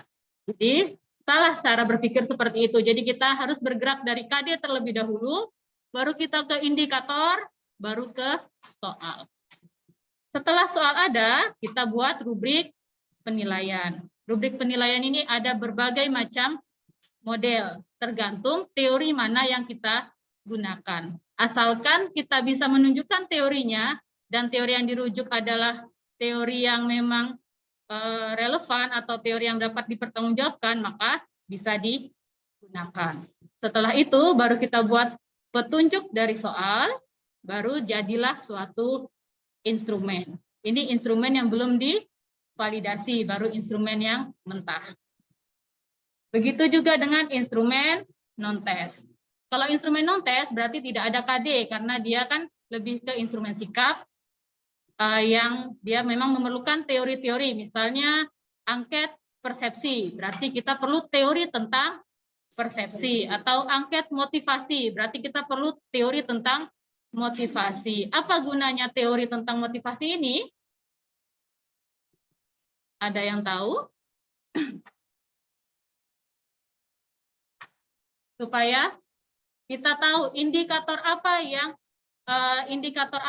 yang menandakan bahwa memang motivasi siswa itu baik atau motivasi siswa itu tercapai, seperti itu. Kemudian dari beberapa teori, kan tidak hanya satu teori, kita bisa 2 sampai 3 teori atau lebih, maka kita dapat kesimpulan dari motivasi belajar itu apa, kemudian indikatornya apa saja. Baru dapatlah indikator dari motivasi belajar misalnya, atau indikator dari persepsi belajar, atau misalnya indikator dari kepercayaan diri. Setelah dapat indikatornya, baru kita buat kisi-kisi dari instrumen tersebut. Jadi di bagian kisi-kisi itu berarti ada indikator, ada pernyataan, sama ada nomor soal biasanya. Jadi dari kisi-kisi tersebut barulah kita buat pernyataan, kemudian kita menentukan skala. Biasanya di skala ini ada 4 jenis skala. Yang pertama adalah skala Goodman. Skala Goodman itu terdiri dari ya, tidak. Ya, tidak biasanya digunakan untuk instrumen non-tes anak SD. Karena anak SD biasanya kesulitan bila kita harus suruh menggunakan skala Likert. Likert kan ada yang sangat setuju, sangat tidak setuju, gitu kan. Jadi terkadang dia bingung. Ini saya yang mana ya? Jadi lebih baiknya ya atau tidak. Karena saya pernah melakukan penelitian waktu itu di SD di Aruk. Jadi saat itu saya menggunakan skala Likert dan ternyata siswanya kebingungan. Sehingga berarti untuk siswa SD menggunakan ya atau tidak, menggunakan skala Goodman. Tapi kita lihat lagi, apabila SD-nya adalah SD di kota-kota besar, mungkin sudah bisa atau kognitifnya sudah sampai untuk membedakan yang di skala Likert. Kemudian setelah skala Goodman ya tidak, ada skala Likert. skala Likert biasanya terdiri dari 5 skala atau 4 skala. Yang dari sangat tidak setuju, setuju, atau sangat setuju. Atau biasanya kalau 5 berarti sangat tidak setuju, ragu-ragu, setuju, sangat setuju. Kan biasa siswa SD kesulitan kan bedakan. Kapan ya Bu saya harus sangat setuju? Kapan ya Bu saya harus setuju? Seperti itu kan. Oke, kemudian kalau skala Thurston itu sama dengan skala Likert, cuman dia lebih ke menggunakan rentang. Jadi 1 sampai 10, tinggal ditulis 1, 2, 3, 4, 5, 6, 7, 8, 9, 10. Di paling ujung adalah sangat setuju, di paling sini adalah sangat tidak setuju. Baru tinggal kita pilih kira-kira di rentang yang mana ya kita menggunakan skala Thurston itu, memilih angket pernyataannya. Yang terakhir adalah semantik diferensial. Semantik diferensial itu kurang lebih dengan skala Thurston. Tapi semantik diferensial, ujung kanan, ujung kirinya adalah kebalikannya. Misalnya tinggi, rendah, kuat, lemah, dan seterusnya. Jadi dia yang sifat-sifat kebalikan. Setelah menentukan skala, maka kita buat petunjuk, lalu kita baru masuk ke jadinya suatu instrumen. Baik, saya lihatkan contoh dari, enggak itu ya. Contoh dari penyusunan instrumen.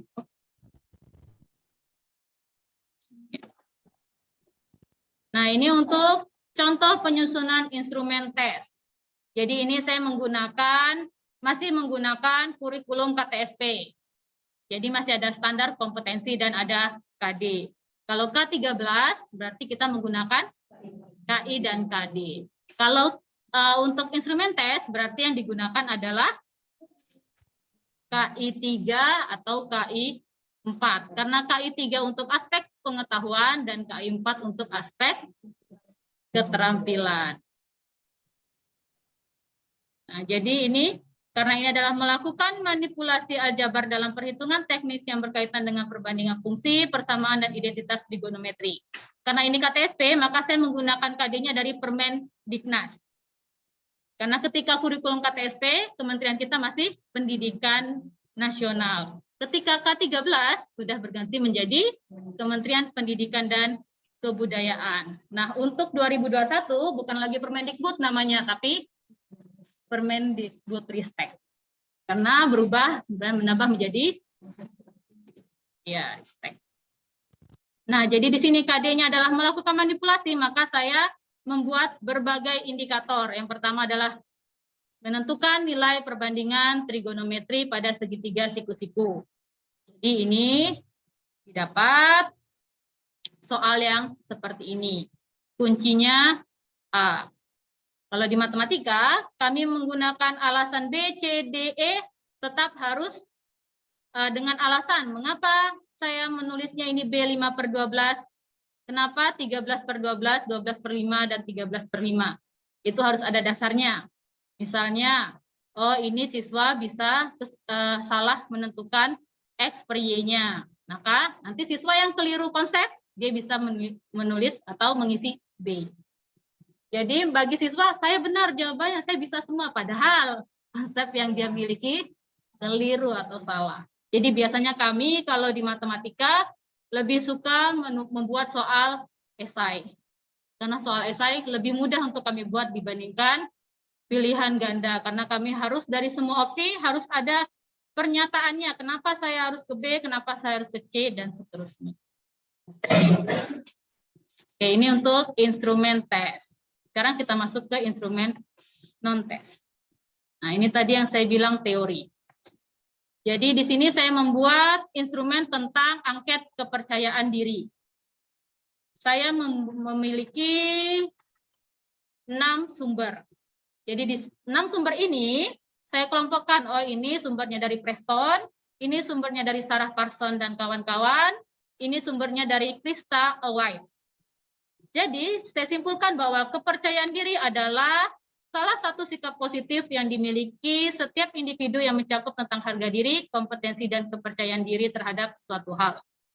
Sehingga saya dapat indikatornya dari 6 teori tadi adalah kepercayaan diri, ada harga diri, ada kompetensi, dan ada keyakinan dalam matematika. Jadi dari ke-6 tadi, saya simpulkan mendapat kepercayaan diri ini. Dari kesimpulan, saya dapat bahwa indikatornya ada 3, yaitu harga diri, kompetensi, dan keyakinan. Nah, dari indikator tadilah, maka saya dapat ini. Jadi untuk aspek kompetensi, jadi berani menghadapi suatu tantangan, pernyataan positifnya, mengajukan diri, bla bla bla. Nah, karena saya menggunakan teorinya Gebel, jadi membuat angket itu ada berbagai macam teori. Karena saya menggunakan teorinya Gebel, teori Gebel itu menyatakan bahwa ketika suatu angket dibuat menjadi kalimat pasif, bukan kalimat aktif. Sehingga tidak ada kata saya. Tapi jadinya mengajukan diri untuk presentasi, mengajukan pertanyaan apabila belum paham, dan seterusnya. Sampai di sini ada pertanyaan? Oke, lanjut ya. Tapi kalau misalnya ada yang menganut teori lain, biasanya kan ada saya. Itu tidak apa-apa, asalkan kita konsisten teori mana yang kita gunakan. Nah, setelah itu, ini untuk penilaian validasi tadi yang sudah dijelaskan oleh Pak Ahmad Swandi. Nah, ini format skala. Jadi karena angket ini kemarin saya berikan kepada siswa SMA, sehingga saya menggunakan skala Likert. Jadi selalu, sering, kadang-kadang, jarang, tidak pernah. Ini kita berarti menentukan skala tadi, penentuan skala. Berarti saya menggunakan skala Likert. Kemudian petunjuk pengisian angket seperti ini. Jadi harus selalu ada petunjuk di pengisian angket. Karena kan tidak mungkin kan langsung tiba-tiba ada. Langsung angketnya kan aneh kan? Nah, baru jadilah suatu draft angket kepercayaan diri matematika siswa. Baik, ada sampai di sini ada pertanyaan?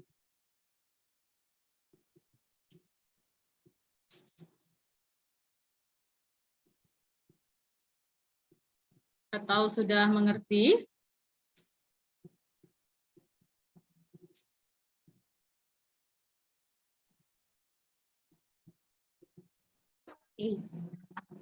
Tidak ada ya? Sudah tidak ada. Oh, ada ya Bu Eti? Ya, mau nanya. Ya, Bu. Bu Ati. Tadi angket yang digunakan itu instrumennya untuk peserta untuk mahasiswa dalam mata kuliah ya? Iya. Dalam mata kuliah. Nah, kalau misalnya kalau kita kan itu kan tadi ada angket tadi ada apa tadi itu angketnya? Sikap ya apa tadi itu ya Pak? Aspek sikap, aspek pengetahuan, aspek keterampilan. Oh, keterampilan. Nah, kalau kita kan keterampilan kita kan ini ya kayak membuat produk gitu kan misalnya, atau menguji bahan gitu kan. Nah, itu bisa juga digunakan pakai angket ini ya untuk keterampilannya ya. Oh, bisa. Jadi kan yang penting teorinya Ibu cari dulu teori tentang yang keterampilan siswa yang akan Ibu uji. Nanti setelah itu baru Ibu tentukan skalanya apa, pernyataannya apa. Saya tunjukkan kriterianya ada nggak kira-kira? Kriterianya sesuai teori yang Ibu rujuk. Yang dirujuk saja ya? Iya, atau saya coba tunjukkan yang sesuai persepsi media yang dibuat oleh tim Pak Ahmad Swandi ya Bu, sebentar.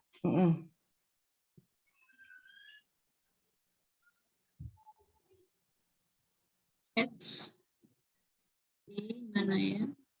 Nah, oke, yang ini untuk kisi-kisi angket persepsi mahasiswa terhadap pembelajaran fisika dengan media interaktif berbasis aplikasi Android. Nah, jadi ini tapi sudah jadi dalam suatu draft, tidak ada langkah-langkah seperti yang tadi saya jelaskan. Nah, jadi di sini kalau untuk angket persepsi berarti indikator yang digunakan adalah bagaimana fasilitas media interaktif berbasis aplikasi dan Android. Kemudian indikator selanjutnya adalah daya tarik belajar dengan menggunakan media interaktif berbasis aplikasi dan Android. Kemudian indikator selanjutnya adalah aktivitas belajar dengan menggunakan media interaktif berbasis aplikasi dan Android. Yang seperti itu Ibu. Ini berarti nggak ada kriterianya ya tertentu ya untuk melakukan instrumennya untuk apa pembelajaran, misalnya untuk mata kuliah ini misalnya kan dia ada sikapnya, ada pengetahuan umumnya, ada keterampilan, berarti itu tuh sesuai dengan angket, tidak ada kriteria khusus ya? Iya, Jadi tidak ada. tergantung dari kita sendiri ya mau menentukan apa model seperti apa gitu ya. Iya, sesuai dengan teori-teori yang kita rujuk. Asal teori yang dirujuknya relevan, maka bisa digunakan itu. Oke, makasih. Ya, sama-sama. Apakah ada pertanyaan lagi?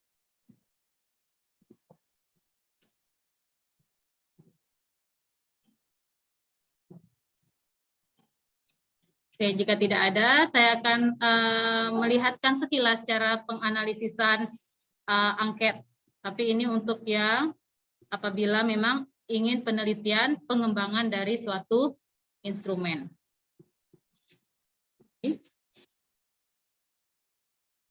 Biasanya kalau untuk setingkat skripsi, untuk validasi angket cukup validitas dan reliabilitas dari angket itu sendiri.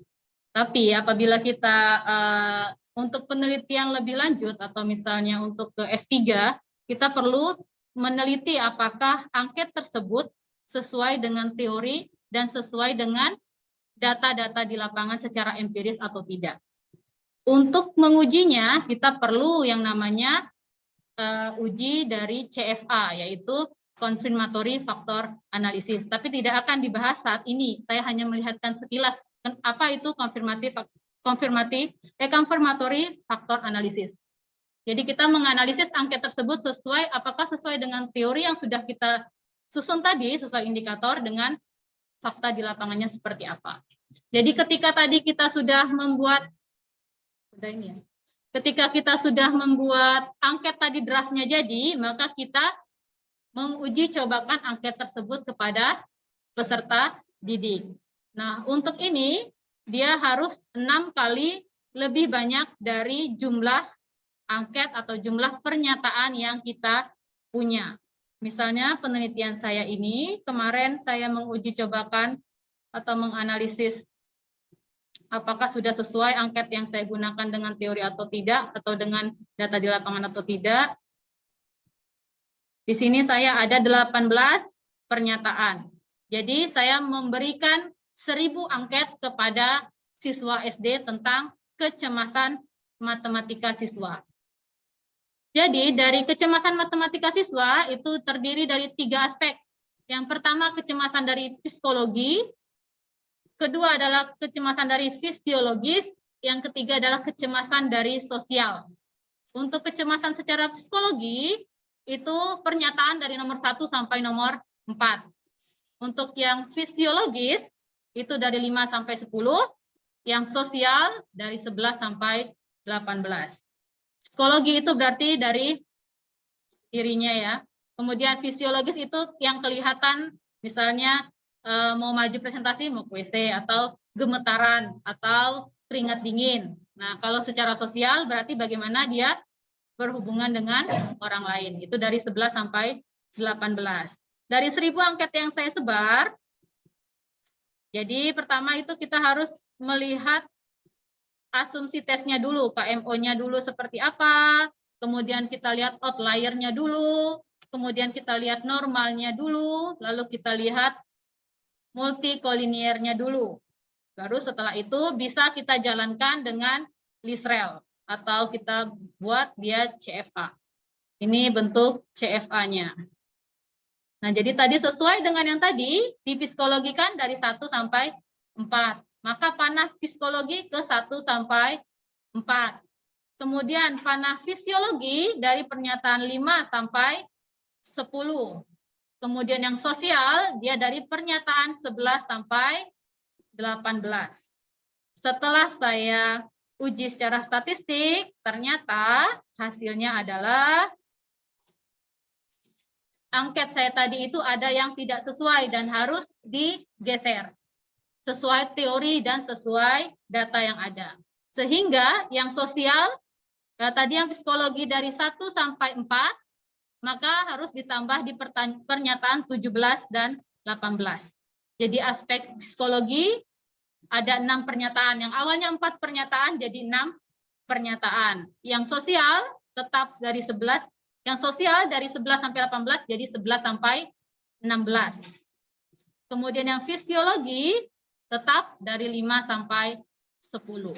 Nah, ketika ini sudah saya ujikan secara CFA, baru bisa digunakan oleh orang-orang atau oleh guru-guru sekalian apabila ingin menggunakan angket kecemasan matematika, karena sudah kami validasi secara ahli, sudah juga kami diskusi dengan psikolog juga, kemudian juga sudah ditanya ke ahlinya matematika juga, dan sudah dites secara statistik, sehingga angket ini sudah bisa digunakan untuk mengukur tentang kecemasan matematika siswa. Nah, itu hanya sekilas, karena kalau dijelaskan lebih panjang, akan lama waktunya. Baik, apakah ada pertanyaan? Yang di ruangan ataupun yang di Zoom?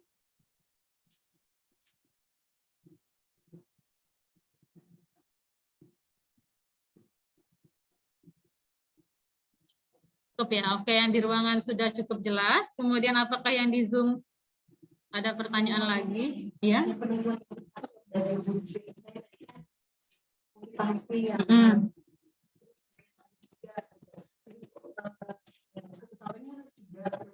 Ya, bisa lebih. Jadi penentuan butir dari masing-masing indikator bebas, bisa lebih.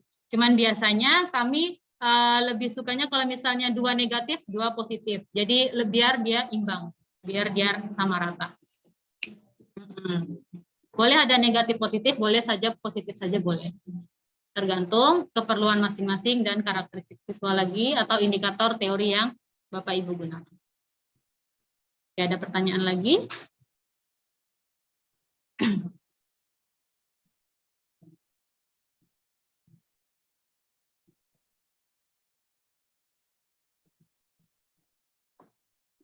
Baik, saya rasa sudah cukup ya. Saya kembalikan ke moderator.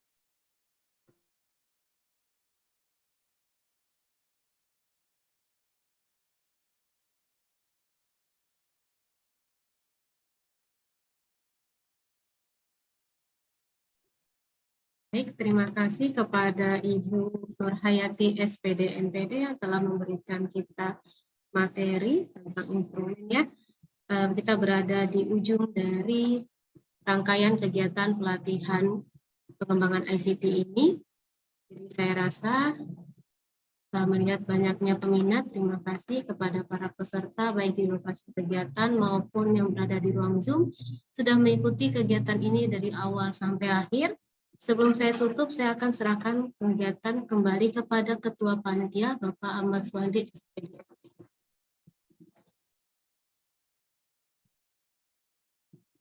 Baik, terima kasih banyak Ibu Moderator, Bapak Ibu yang saya hormati, para peserta yang sangat luar biasa. Terima kasih banyak telah hadir pada kegiatan kami. Jadi mulai dari webinar nasional pada hari Senin, sampai kegiatan pelatihan yang berlangsung pada hari Selasa sampai hari Jumat hari ini. Sekali lagi kami mengucapkan terima kasih dan apresiasi yang sebesar-besarnya kepada para Bapak Ibu dosen, Bapak guru atas berkenan untuk mengikuti kegiatan kami. Untuk Bapak Ibu yang hadir langsung di Lembaga Pendidikan Permata Bunda, kami mengucapkan terima kasih banyak yang sebesar-besarnya atas kehadiran Bapak Ibu selama 4 hari ini di tempat Lembaga Pendidikan Permata Bunda untuk mengikuti pelatihan secara langsung. Sekedar kami sampaikan informasi bahwa untuk sertifikat pelatihan ini akan kami berikan setelah Bapak Ibu nanti dan para peserta menyelesaikan kewajibannya. Jadi kewajibannya adalah membuat prototipe media pembelajaran yang telah diajarkan atau diinstruksikan oleh para instruktur kita. Jadi mulai dari LMS ini silakan pilih salah satunya, mau pakai Gnomio atau mau pakai Moodle ya, minimal salah satu saja. Kemudian website ini bisa pakai Blogspot atau bisa pakai yang hosting gratis WordPress itu. Kemudian satu lagi media pembelajaran berbasis aplikasi atau Android. boleh dalam bentuk aplikasi seperti yang kemarin itu dalam bentuk yang bisa diakses dengan PC maupun sudah dalam bentuk Android. Jadi itu sertifikatnya akan diberikan setelah kewajiban Bapak Ibu selesai. Untuk Bapak Ibu yang hadir langsung di tempat ini, nanti akan ada masalah administrasi yang perlu diselesaikan dengan lembaga. Nanti pihak dari lembaga akan saya persilahkan nanti pihak dari lembaga untuk menyelesaikan administrasi tersebut. Kemudian untuk para mahasiswa yang terlibat dalam kegiatan ini, seperti janji saya ya, nanti kami akan cek dulu bagaimana tingkat kehadiran Anda dan lain sebagainya untuk mendapatkan hak-hak yang telah saya sampaikan di awal kegiatan. Jadi seperti itu ya. Jadi nanti kami akan mengecek dulu bagaimana tingkat kehadiran Anda, kemudian bagaimana pekerjaan Anda. Nanti setelah kewajiban Anda selesai, baru kami berikan haknya. Seperti itulah informasi dari saya. Sekali lagi, terima kasih banyak. Apresiasi yang setinggi-tingginya kepada para instruktur, kepada Ibu Susalti Nur Asyal SPD MPD yang telah meluangkan waktunya selama 10 hari ini ya, meninggalkan Makassar menuju ke Pontianak untuk melakukan kewajiban yang sangat luar biasa ya. Begitupun juga dengan Ibu Sri Ramadaningsi, jauh-jauh meskipun sebenarnya dari Pontianak tetapi sudah menjadi orang Makassar, datang ke Pontianak pulang kampung 10 hari ya demi Bapak Ibu sekalian. Apresiasi juga saya berikan kepada Ibu Nur Hayati SPD MPD dari Singkawang ya, meluangkan waktunya selama kurang lebih sekitar 10 hari juga untuk memberikan ilmu-ilmu dan berpartisipasi dalam kegiatan ini. Saya juga apresiasi kepada Ibu Nurlia Analaili dari SMP 13 ya. SMP berapa Ibu? Ibu Ana 13. Ya, yang telah meluangkan waktunya ya untuk memberikan materi kepada kita semua. Dan para panitia yang sudah bekerja keras, saya juga mengucapkan apresiasi yang sebesar-besarnya kepada Bapak Hamdanu Halim, kemudian Bapak Nurbani, kemudian Bapak Ijul ya, yang telah sangat membantu kita dalam pelaksanaan kegiatan ini. Dan tentu saja saya juga ingin memberikan apresiasi, ucapan terima kasih banyak atas dukungan yang besar dari pimpinan Lembaga Pendidikan Permata Bunda, Ibu Nuraini SPD, yang telah memberikan kami kesempatan ya bekerja sama dengan kami, baik dalam hal penelitian, kemudian dalam hal pelatihan dan pengabdian kepada masyarakat. Sekali lagi kami mengucapkan terima kasih yang sebesar-besarnya. Demikianlah kegiatan pelatihan ini, sekedar informasi untuk mahasiswa yang saya libatkan dalam kegiatan ini. Nantinya akan ada kegiatan lanjutan berupa pendampingan. Jadi mahasiswa nanti akan mendapatkan pendampingan. Kita ingin pastikan supaya pekerjaan Anda diselesaikan dengan baik dan benar. Jadi nanti pas sampai di Makassar baru kita tentukan hari apa itu pendampingannya. Demikianlah dari kami. Mungkin kita akan adakan, oh ya, ada evaluasi dulu ya, evaluasi Google Form. Oh ya, tapi nanti untuk evaluasinya saya kira karena ini hanya kegiatan teori saja, jadi kita langsung saja kepada foto sesi bersama. Foto sesi bersama nanti saya serahkan, sebentar saya koordinasi dulu dengan panitia bagaimana sistem mohon supaya menyalakan atau saya yang screenshot, Pak. ya, ada Ibu Anti yang akan screenshot. Mohon supaya semua peserta untuk segera menyalakan. Ini dinyalakan juga. Yang bisa pakai virtual background-nya tolong diaktifkan, Bapak Ibu, adik-adik mahasiswa.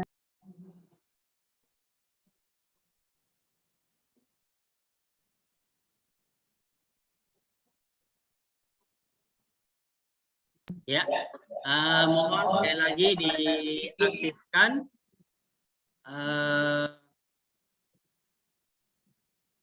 fitur videonya karena kita akan lakukan sesi foto bersama.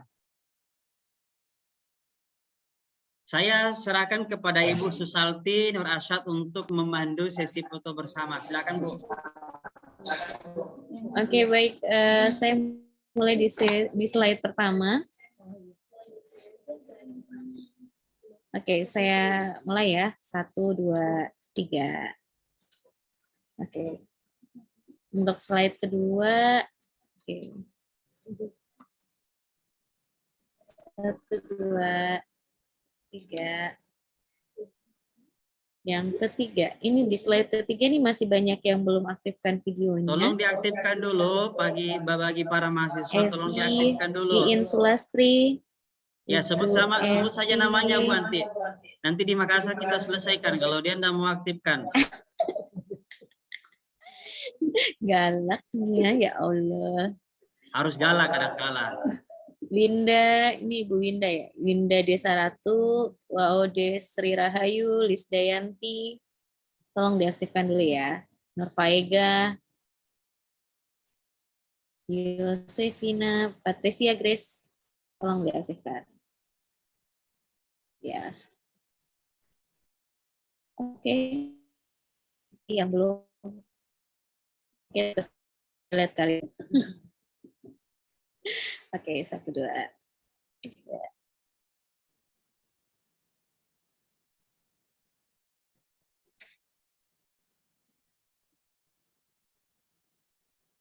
Oke, selesai. Terima kasih, Pak.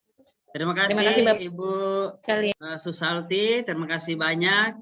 Bagi Bapak Ibu dosen dari kampus lain atau Bapak Ibu para guru yang ingin bekerja sama dengan kami, silakan, tidak apa-apa, nanti kontak saja ya. Nanti kita kerjasama jika ada ingin melakukan atau mengerjakan proses pengembangan media pembelajaran berbasis ICT. Terima kasih sekali lagi, saya tutup. Mohon maaf jika ada kekurangan dalam pelaksanaan kegiatan ini. Sampai jumpa pada kegiatan selanjutnya. Wassalamualaikum warahmatullahi wabarakatuh. Waalaikumsalam warahmatullahi wabarakatuh. Sampai bertemu di Makassar. Ya, siap. Terima kasih. Nah, untuk mahasiswa nanti silakan dicicil pekerjaannya, ya. Untuk nilainya, sekedar informasi, nanti akan saya konversi nilainya ke dalam MBKM kalau pekerjaannya itu sudah selesai. Kalau belum, ya nilainya ditunda dulu. Bunti ya, begitu ya. Ya, terima kasih semuanya. Mohon pamit. Semuanya, assalamualaikum warahmatullahi wabarakatuh. Waalaikumsalam warahmatullahi wabarakatuh.